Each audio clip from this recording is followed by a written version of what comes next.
Hello, seniors. I am Dr. Robert Harrison. Let me ask you something real quick, and I want you to really think about it for a second. When was the last time your doctor actually sat down and explained your blood test results to you in plain English? Not just a quick glance and a casual everything looks fine, but a real explanation of what those numbers are quietly saying about your body. Because here's the uncomfortable truth. If you're over 60, feeling mostly fine doesn't mean everything is fine. And there are 5 blood tests that can reveal serious warning signs years before symptoms ever show up. Most people never get all 5. And even when they do, no one explains what they actually mean. One of these tests has nothing to do with cholesterol, nothing to do with blood pressure, and yet it may be one of the most important indicators of how well you're aging. Stay with me because by the end of this, you'll know exactly what to ask for at your next appointment and why it could make a real difference in how you feel 5 or even 10 years from now. I'm Dr. Michael Kent, and for more than 20 years, I've worked with older adults who were told everything was normal right up until the moment it suddenly wasn't. I've seen the same story repeat itself again and again. Someone comes in for a routine visit. They're not sick. They're not in pain. They're just a little more tired than they used to be. Their joints ache a bit more. Their balance feels slightly off. Maybe their memory isn't quite as sharp. Nothing alarming, nothing urgent, and almost always they assume it's just age doing what age does. But aging itself doesn't cause disease. Ignored signals do. And blood tests are not just medical paperwork. They're early warning messages. They're your body whispering before it ever starts shouting. Let me tell you about a man named Richard. He was 67 years old when he came into my office. Recently retired, walked every morning, ate what he described as a pretty healthy diet. He wasn't overweight, he wasn't sedentary, he didn't smoke. He looked like the picture of someone aging reasonably well. He sat down and said, "Doc, I feel slower than I used to, but that's normal, right?"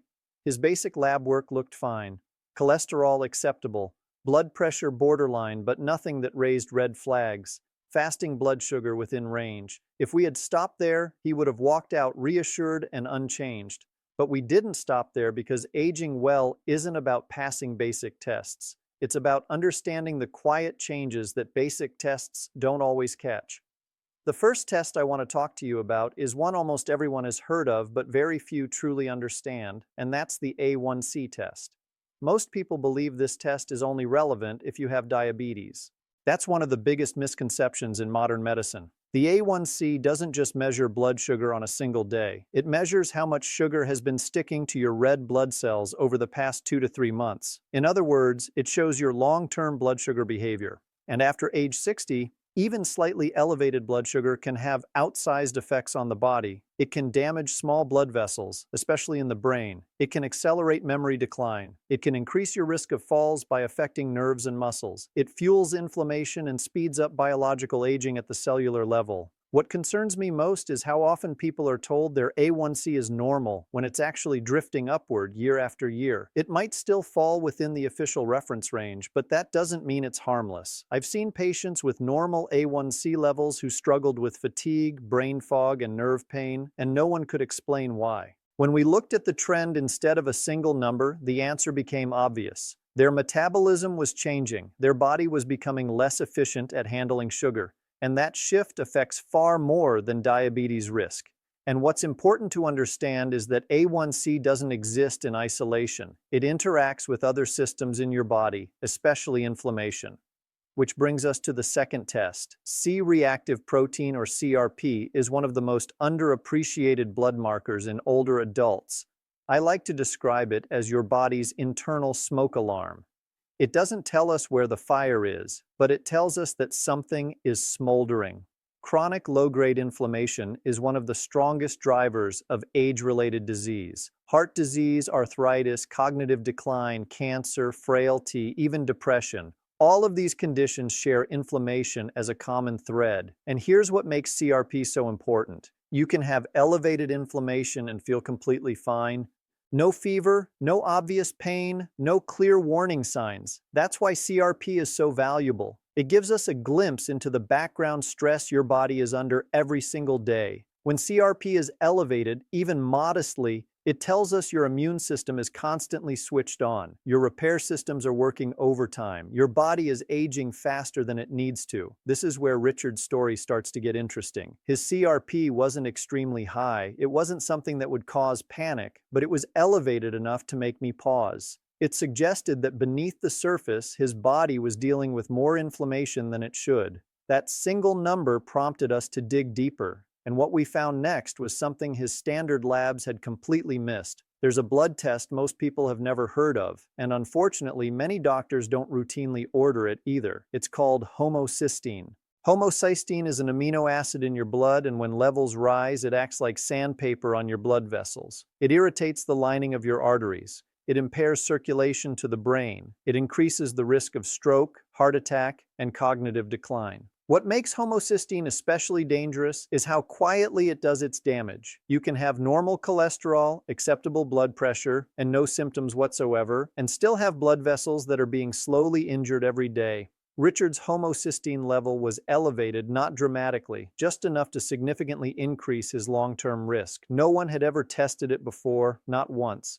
And the reason is simple. It's not part of routine screening. But after 60, routine screening often isn't enough. Homocysteine matters because it connects so many dots. It's influenced by nutrition, especially B vitamins. It's linked to inflammation, and it plays a direct role in vascular health.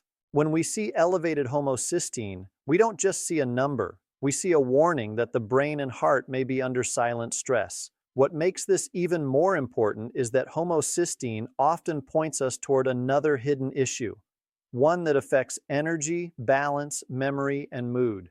And this is where many older adults struggle without ever knowing why. Vitamin B12 is essential for nerve function, brain health, and red blood cell production. It helps maintain balance, coordination, and mental clarity. The problem is that after age 60, B12 absorption drops significantly, not because people suddenly stop eating well, but because the stomach produces less acid, certain medications interfere with absorption, and the gut itself changes with age. I've seen countless patients with B12 levels that were technically normal, yet they had tingling in their hands or feet, trouble walking, unexplained fatigue, or memory lapses. These symptoms are often brushed off as normal aging, but they're not inevitable. They're signals. Low or borderline B12 can mimic neurological conditions. It can affect mood and contribute to depression. And when combined with elevated homocysteine, it creates a perfect storm for vascular and cognitive decline. In Richard's case, his B12 was low normal. On paper, it didn't look concerning. In context, it explained everything. His elevated homocysteine, his subtle balance issues, his sense of slowing down, it all fit together. Once we addressed the underlying deficiencies and reduced his inflammatory burden, the changes were noticeable. His energy improved, his walking stabilized, and more importantly, his long-term risk profile shifted in a positive direction. But there was still one more piece of the puzzle, one that often surprises people. Ferritin is a marker of iron storage in the body. Most people associate iron only with anemia, but ferritin tells us much more than that. Too little iron can cause fatigue, weakness, and shortness of breath. Too much iron can fuel inflammation, strain the liver, and increase cardiovascular risk. After 60, iron balance becomes delicate. I've seen patients exhausted because ferritin was too low, and others inflamed because it was too high. Both were told everything was fine. Both were struggling unnecessarily. Ferritin interacts with inflammation markers like CRP and metabolic markers like A1C. It doesn't exist in isolation, and this is the key point I want you to remember. No single blood test tells the whole story. It's the pattern that matters. When we looked at all 5 of these tests together for Richard, the A1C, CRP, homocysteine, B12, and ferritin, we saw a clear picture, not of disease, but of risk. And risk is where we have power. Risk is where we can intervene early, adjust course, and age more intentionally instead of reactively.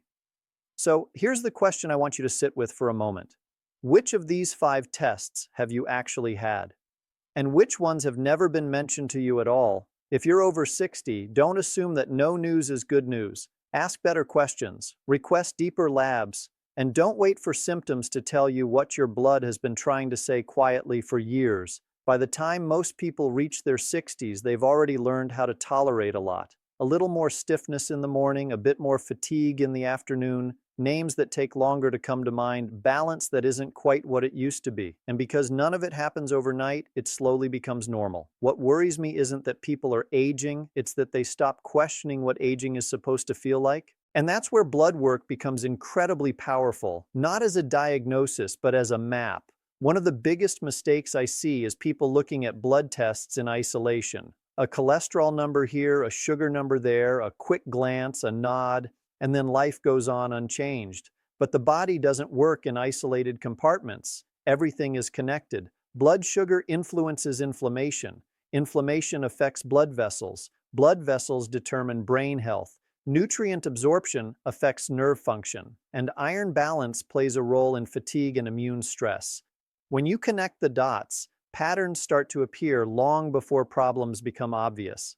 Let's talk more about vitamin B12 because this is one of the most misunderstood issues in older adults. Vitamin B12 is essential for maintaining the protective covering around nerves. When levels drop, nerves don't transmit signals properly. That's why early B12 deficiency can show up as tingling, numbness, or balance problems. It can also affect memory and mood. What makes B12 especially tricky is that many people have levels that are technically within range, but still not sufficient for optimal nerve health. And after age 60, absorption becomes a real challenge.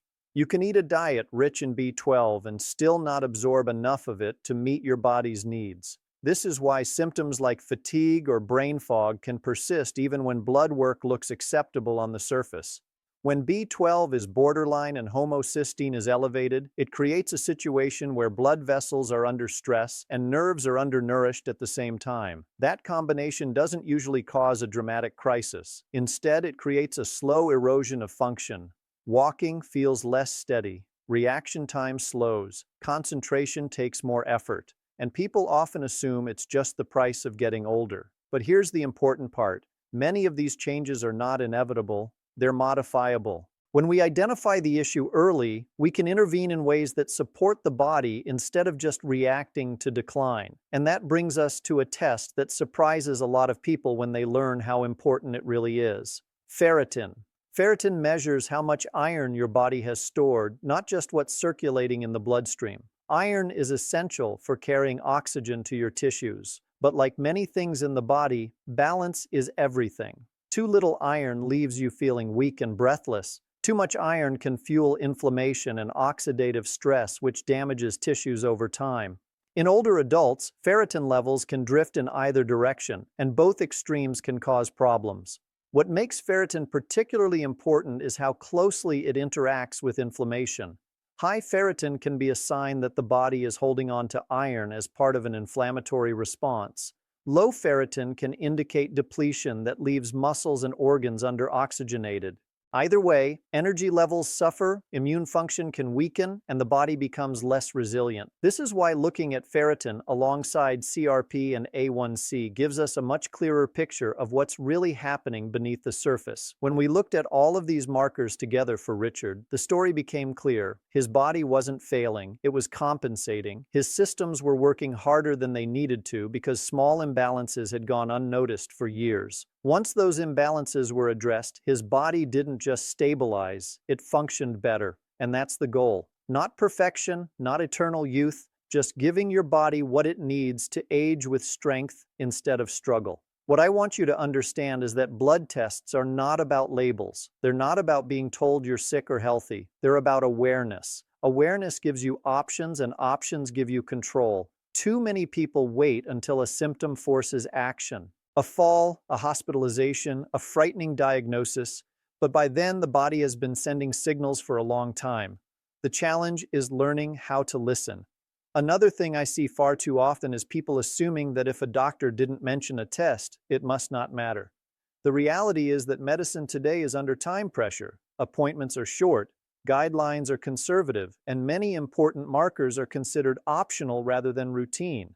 That doesn't mean they aren't valuable, it just means you may have to advocate for yourself. Asking about these tests isn't being difficult, it's being proactive.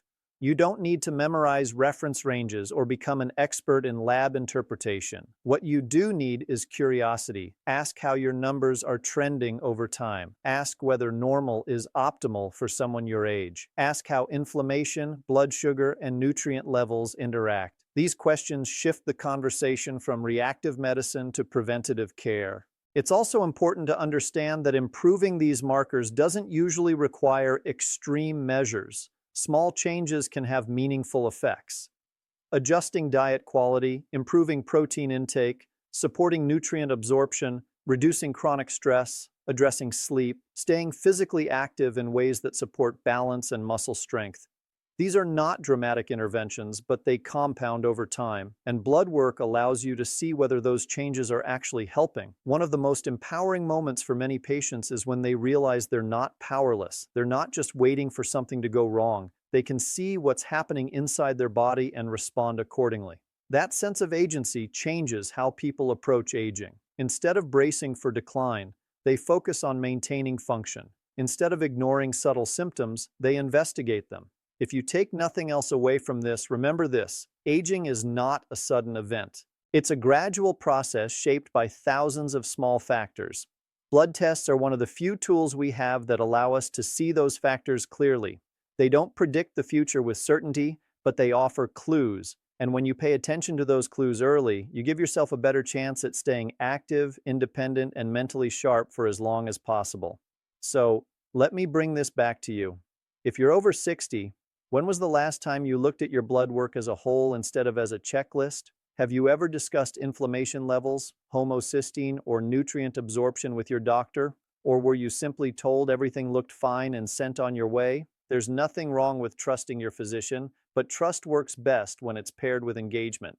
I want you to think about your next appointment, not with fear, not with anxiety, but with intention. Write down these 5 tests. Ask which ones you've had and which ones you haven't. Ask what your trends look like over the past few years. Ask what could be optimized rather than just accepted. These conversations don't take long, but they can change the trajectory of your health in meaningful ways. And here's where I'll leave you with one simple question, because this matters more than anything else we've talked about today. If your blood could speak honestly, without being rushed, without being dismissed, without being brushed off as just aging, what do you think it would tell you, right?